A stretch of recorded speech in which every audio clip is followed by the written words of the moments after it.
hikmah ke-39, la tata'adda niyatu himmatika ila ghairi. Jangan sampai harapanmu nyantol ke makhluk, itu maksudnya. Jangan pernah berharap kepada makhluk. Contoh gini, Bang Dik nih tiba-tiba ada orang ngomong, "Bang, ntar aku hajiin ya." Ngarep. "Bang, ntar aku ini nih bangunin rumah ya." Ngarep. Tiap bulan berharap. Itu namanya menggantungkan harapan pada makhluk dan siap-siap kecewa. Siap-siap kecewa. Sama, jangan gantungkan harapan pada guru mursyid. Guru mursyid itu hanya terminal, hanya stasiun yang mesti nanti dia hanya menghantar, lalu dia akan menjemput murid yang lain, lalu kita yang lanjut berjalan. Jangan berhenti pada syekh mursyid, kita harus langsung jalan kepada Allah Subhanahu wa ta'ala. Fal karim, Allah yang maha pemurah. Jadi karim kalau terjemahan bahasa Indonesia biasa diartikan mulia, padahal karim dalam bahasa Arab itu aslinya maha pemurah. Oleh karenanya keramat itu artinya kemurahan Allah. Karamah, orangnya disebut karim. Jadi yang ngasih karamah itu karim. Jadi kekasih-kekasih Allah diberi kemurahan fasilitas dengan kemurahan dari Allah. Karena Allah maha pemurah, dia dikhianati, dia didurhakai, tapi dia nggak langsung balas. Itu namanya karim. Apalagi mana karim? Al-Karim itu dia memberi dan tidak berharap dibalas. Sudah begitu belum? Kalau guru mengajar dan tidak meminta fasilitas, guru mengajar dan tidak berharap pujian, guru kalau ngajar mau dipuji mau dicaci sama aja. Ya, kalau murid sama. Nih hati-hati ya, antum kalau ngasih hadiah ke teman, apalagi guru, terus berharap ini dan itu, jangan, biasa aja. Jangan berharap apa-apa kecuali hanya kepada Allah Subhanahu wa ta'ala. Maka disebutkan di sini fal karim, maka zat Allah Ta'ala yang bernama Al-Karim, la tatakhattahul amal, tidak dapat ditembus oleh angan-angan dan harapan, ya. Jadi jangan pernah menggantung harapan ke makhluk, ke wali-wali, bahkan ke nabi. Itu kita menggantungkan harapan sebagai wasilah kepada Allah, bukan sebagai tujuan akhir. Maka ke guru itu berharap karena dia menghantarkan nanti kepada Sayyidina Nabi sallallahu alaihi wasallam. Oleh karenanya gak usah khawatir, belajar tasawuf tidak akan pernah menyembah guru, tapi pasti menghormati dan mencintai guru. Ya, saya sedih sekali kelompok-kelompok yang ekstrim mengatakan para sufi ini ubadul kubur, ya, sarkup, sarjana kuburan, penyembah kubur. Itu penghinaan yang luar biasa kepada sesama muslim. Ya, pernah dengar nggak Bang Dik? Baru dengar malam ini ya? Kurang piknik juga ya. Bang Dik nih kalau datang ke sunan-sunan yang 9, wali-wali 9 itu ngelihat orang gimana? Lihat orang di makam. Ya, ngapain? Nyembah. Doain. Doain Pak, minta ke orang situ. Enggak tahu ya. Enggak ada yang doain, ada yang datang macam-macam sih Buya ya. Macam-macam. Kalau saya sih foto-foto ya. Aduh. Gak beres. Tapi orang kalau belajar akidah halus sunnah, apalagi bertasawuf, itu tidak mungkin menyembah makhluk. Oh, kita berperantara. Perantara itu bukan berarti juga nyembah perantara. Ini beda dengan kelompok orang jahiliyah. Orang jahiliyah itu menyembah si perantara supaya sampai kepada Allah. Kita tidak menyembah perantara itu. Kita hanya menghormatinya. Ini saya agak sedih. Pendiri Muhammadiyah, ya, pendiri Muhammadiyah, kayak Ahmad Dahlan, ya tidak pernah mengharamkan maulid. Apalagi mengatakan bahwa kitab-kitab maulid itu isinya puji-pujian yang berlebihan kepada Nabi Muhammad SAW. Tapi kita lihat sekarang beberapa ustadz yang mengatasnamakan dirinya Muhammadiyah melarang baca kitab maulid karena di dalamnya ada pujian berlebihan kepada Nabi Muhammad SAW.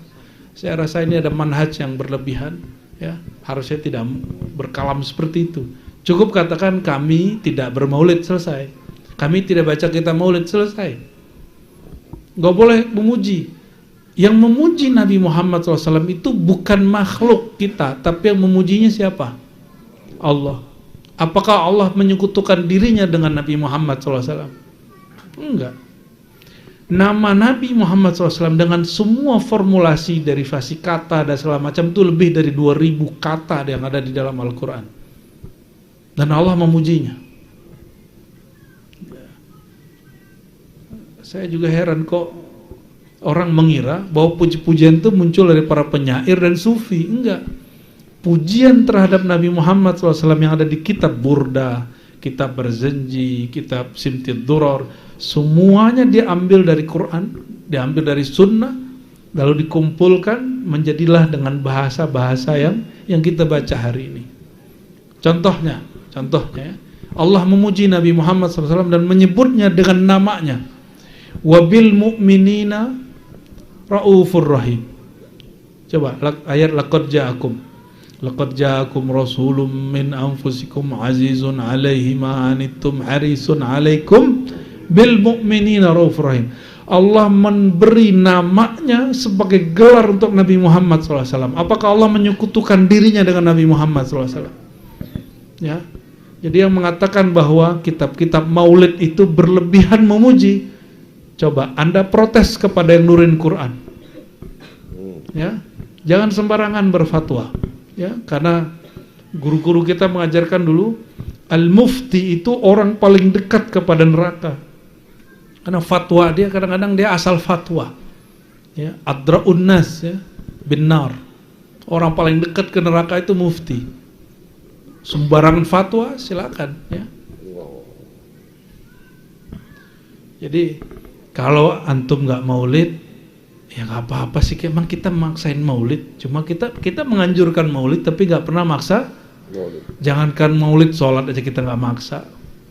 Apalagi cuma maulid. Tapi kalau ada orang memfatwakan itu, ini. Tapi tunggu. Atau maulid dihina orang, atau maulid dibubarin orang. Jangan marah, jangan rusuh, jangan balas. Itu makna Al-Karim. Kita mau ngejar nama Al-Karim nih sebenarnya deh. Ya. Apa Al-Karim? Orang kalau memberi nggak harap pamrih. Orang kalau disakiti dia nggak balas. Itu Karim. Udah begitu belum? Disenggol dikit di sosial media nggak balas. Bisa nggak gitu nggak? Kalau senggolnya offline, nyenggol baliknya offline gitu ya. Itu yang disebut Al-Karim. Allah itu Al-Karim, kalau memberi enggak pamrih. Kalau orang durhaka Allah enggak langsung balas. Nah, itu namanya Al-Karim. Ditunggu dulu, apa kata Allah? Tunggu dulu sehari semalam ini, siapa tahu dia bertaubat, beristighfar, hapus. Kalau kita gimana? Kalau ada orang baik sama gua lebih baik. Kalau ada yang jahat sama gua lebih jahat. Wah, setan itu yang ngomong tuh ya. Maka di hikmah yang 40 dikatakan la tarfa'anna ila ghairi hajatan huwa muriduhu alaih. Jangan pernah mengadukan kepada selain Allah satu hajat yang mana dialah yang dapat menunaikannya untukmu. Nah, maka kalau adab ziarah, jangan sampai ziarah itu menyekutukan Allah dengan si wali di dalam. Tawassul itu maknanya bukan menggantungkan harapan kepada si wali. Tawassul itu supaya doa kita pede. Kita nyari, ya Allah, saya ini pencinta wali engkau. Aku ini ya Allah lagi ziarah kepada kekasih engkau. Jadi wasilah tuan syekh, sunan-sunan, wali-wali itu bukan mereka lah yang kemudian kita gantungkan harapan kepadanya. Tapi mereka itu justru sebagai sugesti penguat. Itulah hebatnya tawassul. Ya, jadi jangan salah paham tentang tawassul. Kita tidak pernah menyembah orang yang kita tawasuli. Kita hanya menjadikan mereka sebagai guru, ilmunya kita ambil. Karena mereka ini kekasih Allah, maka kita datang ke Allah, ya Allah, kami ini murid dia. Kalau murid wali, insya Allah akan dipandang bersama para wali, ya, insya Allah. Tafadhal. Ya. Kalau bertawasul itu Buya, boleh nggak kita? Mohon izin dulu ya, saya selesaikan dulu pertanyaan saya. Kita mengingat-ingat kebaikan-kebaikan kita, seperti misalkan kita sudah terpojok, pada sunyi, pada sepi, pada kesendirian, ada perempuan mengajak berzina, kita tidak mau, tidak jadi, lalu kita merengek kepada Allah. Sementara Allah juga yang mengatur kita bisa menolak itu. Tuh gimana tawasul seperti itu? Tawasulnya begini, wahai yang dulu menyelamatkanku dari maksiat. Atau Bang Dik bermaksiat, wahai yang ketika aku bermaksiat, engkau jualah yang telah pernah menerima tobatku. Wahai yang dulu menerima tobatku setelah maksiat, atau yang menjauhkanku dari maksiat, mohon. Nah, itu namanya tawassul bil a'mal saleh. Bertawassul dengan amal soleh. Tapi amal soleh itu anugerah dari Allah, bukan? Jadi bertawasul dengan amal soleh itu sebenarnya bertawasul dengan kudrat iradah Allah juga. Boleh. Tawasul itu Bang Dik ada 3. Satu tawasul dengan amal soleh, yang kedua tawasul dengan nama dan sifat Allah, dan yang ketiga bertawasul dengan kekasih-kekasih Allah. Dan semuanya boleh dalam ajaran Ahlus Sunnah wal Jamaah. Gitu ya. Termasuk orang tua, kekasih-kekasih yang terakhir. Orang tua mah belum tentu. Ya. Siapa tahu anaknya yang wali, orang tuanya belum tentu. Ya. Kalau Bang Dik anaknya namanya wali, bapaknya berarti bapaknya wali. Ini paling berani ngasih nama nih. Sama Tuhan kok nyeleneh ya. Ya, hikmah lagi.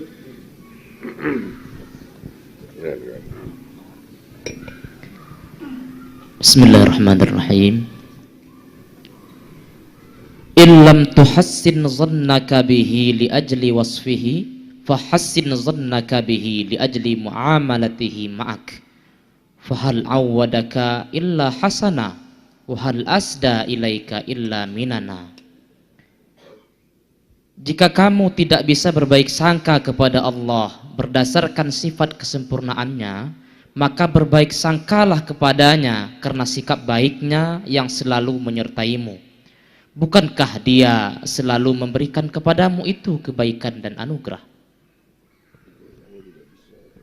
Udah paham belum tuh? Belum ya? Kita ulangi ya.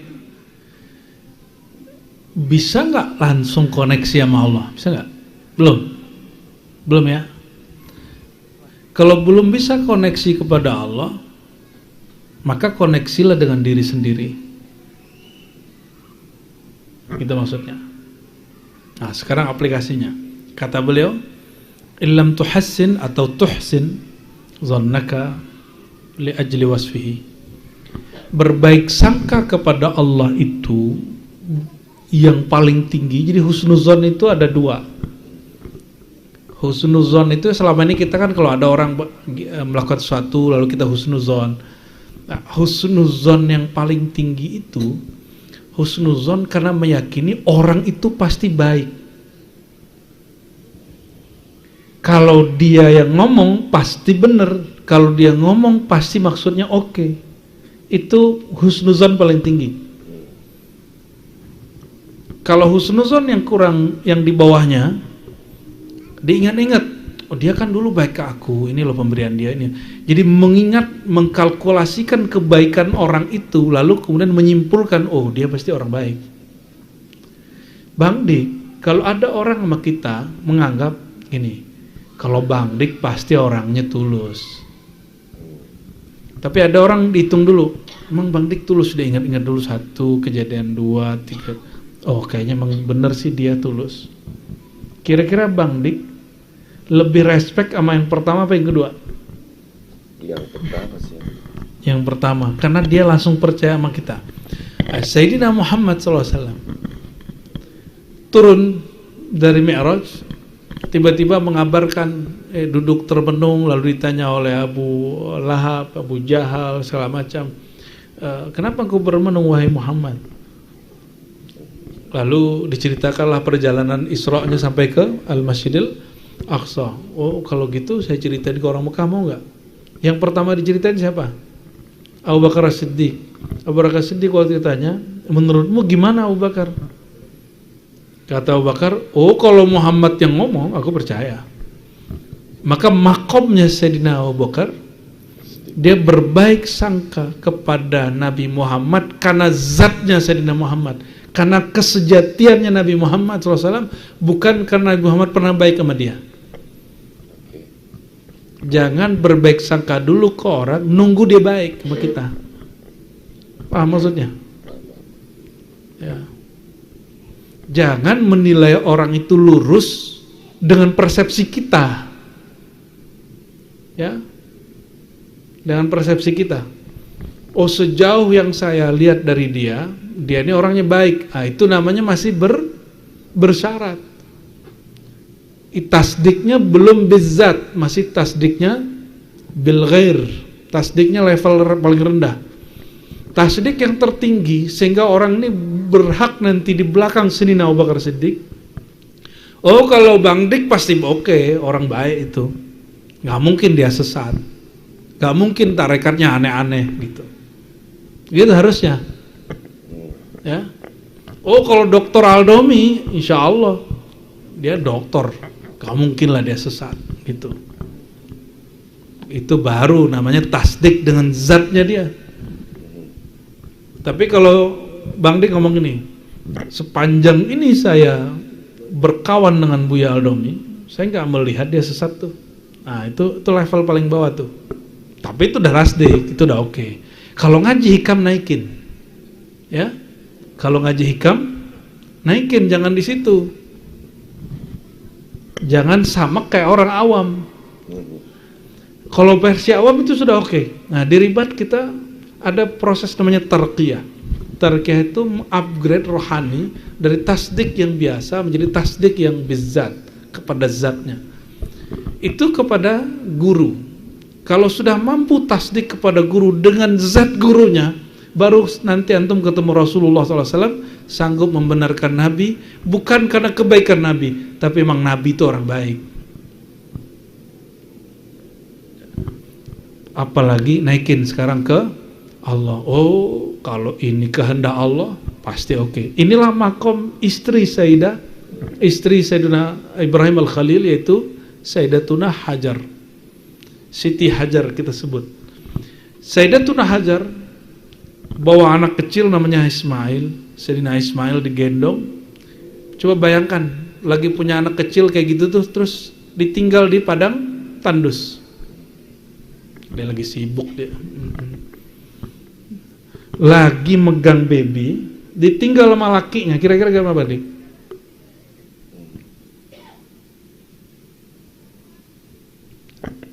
Bertanyalah istri kepada suami, wahai Ibrahim, kenapa engkau tinggalkan aku? Apakah ini kehendakmu atau kehendak Allah? Apa jawaban Ibrahim? Ini kehendak Allah, ya sudah. Kata istrinya, kalau ini kehendak Allah, aku ridho. Itu makomnya tasdik kepada zat sifat Allah SWT. Sudah begitu belum? Kalau ini kehendak Allah, saya terima. Emang ada yang gak ada kehendaki Allah? Ada nggak satu detik kita hidup Allah nggak berkehendak pada diri kita? Kalau ada, berarti ada Tuhan selain Allah. Berarti antum musyrik. Syiriknya tersembunyi, dan itu berbahaya. Jadi mulainya dari berkawan, berguru kepada Nabi SAW, naik sampai ke itulah yang disebut siddiqin. Ya, ulaika, gimana ayatnya? Ayat ma'al ladzina an'amta 'alaihim, ya, minan nabiyyina was-siddiqin was-syuhada'i was-salihin. Mereka itulah bersama para nabi, di bawah nabi para siddiqin, lalu syuhada dan salihin. Nah, siddiqin itu siddiq, bukan sadiq. Apa beda siddiq dengan sadiq? Sadiq itu baru percaya karena kebaikan dia. Kalau siddiq percaya karena emang dianya orang baik. Tapi kalau Bang Dik sih aku percaya orangnya emang tulus ya, tulus, polos. Udah tua gini masih polos ya, lucu kan. Tanya Bu ya. Sampai lupa saya mau nanya apa Bu ya. Gara-gara Bu ya bilang udah tua, saya masih muda Bu ya nih. Aduh lupa Bu ya. Drop, saya langsung drop.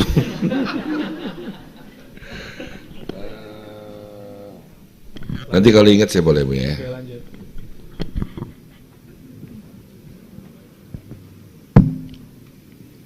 Oh ya, kalau udah hening turun lagi itu udah ayat dari alam Jabarut.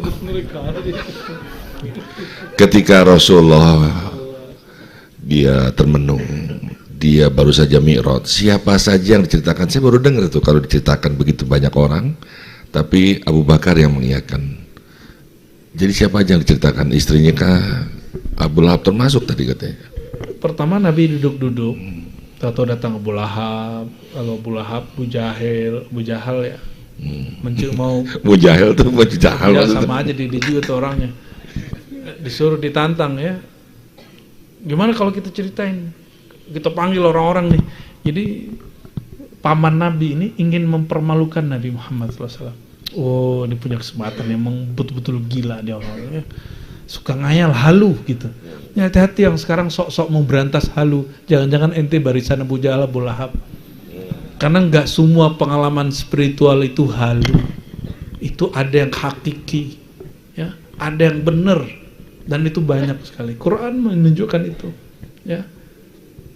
Yang berhak memberantas halu itu para mursyid yang mereka megang ijazah kemursidan, bukan santri-santri atau baru bisa baca kitab. Ya. Ente mantan dukun paling ya.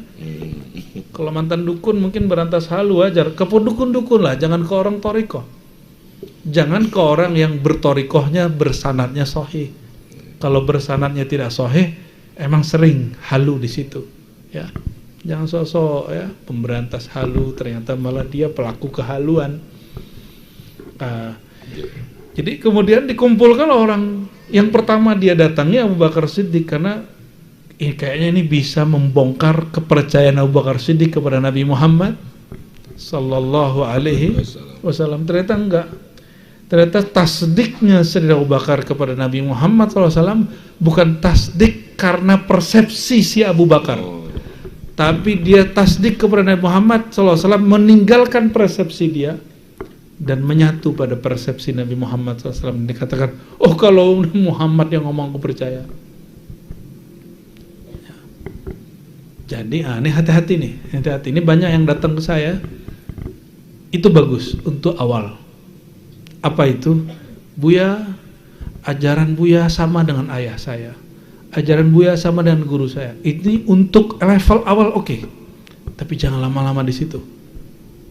Jangan lama-lama di situ. Kenapa? Ilmu itu bukan dikenal melalui orang, tapi ilmu itu dikenal melalui syarat dan rukun si ilmu itu. Seandainya nih beda antara saya dan orang tua antum, tapi kitabnya itu mendukung saya, kira-kira gimana? Ngikut orang tua apa ikut saya?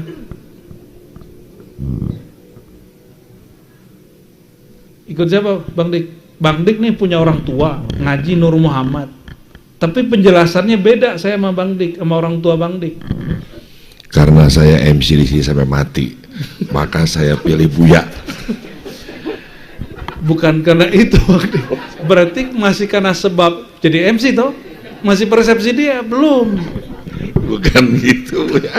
Buya tuh kalau ngomong ke saya terlalu terngiang-ngiang.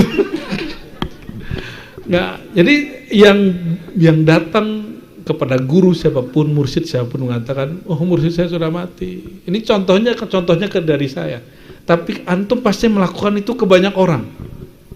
Datang ke kiai ini terus bilang, Pak Kiai ajaran kiai sama kiai saya dulu. Emang kalau nggak sama ente nggak mau berguru? Emang ilmu berhenti di kiai kita gitu? Apakah Allah tidak sanggup mendatangkan kiai baru yang lebih alim dari kiai kita? Ini hati-hati. Nabi itu yang paling sempurna, nabi terdahulu apa nabi terakhir? Nabi terakhir. Karena dia sebenarnya nabi pertama yang dikeluarkan terakhir. Maka wali yang paling sempurna, kiai yang lebih banyak ilmunya, doktor yang lebih oke ilmunya, yang dulu apa yang sekarang? Sekarang, besok agak ada lagi, itu yang lebih sempurna nanti. Kenapa? Ilmunya berkembang terus. Ilmunya berkembang terus.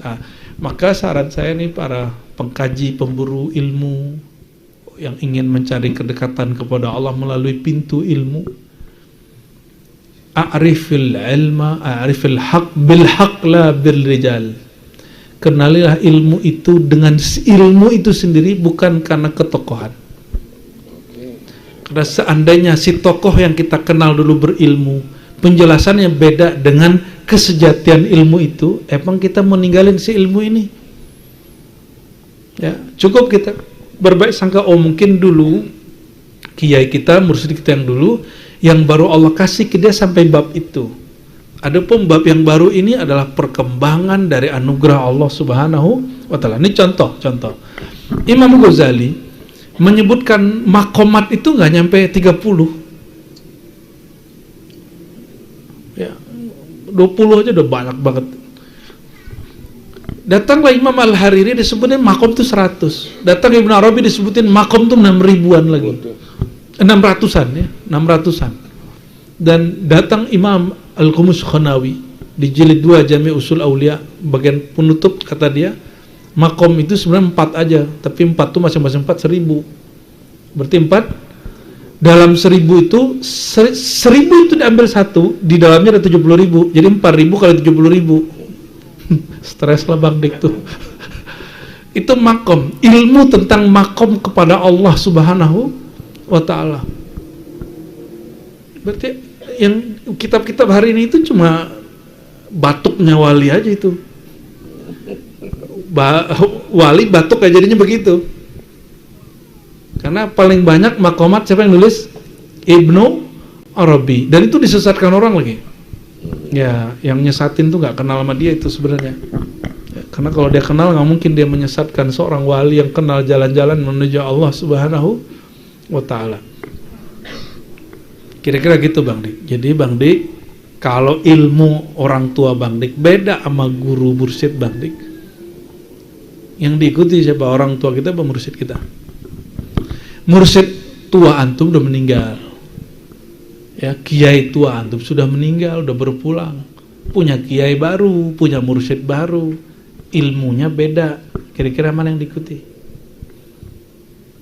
Bedanya itu beda penjelasan, beda cakrawala, beda pendalilan. Mana yang diikuti? Kepercayaan kepada kiai yang baru, mursyid yang baru, karena dia sama yang dulu, atau gimana? Nah ini yang kita upgrade nih dari beberapa waktu ini. Saya sering sampaikan ke teman-teman, ya, jangan berhenti pada tasdik, karena persepsi kita harus naik kepada persepsi, ya, tasdik dengan zatnya.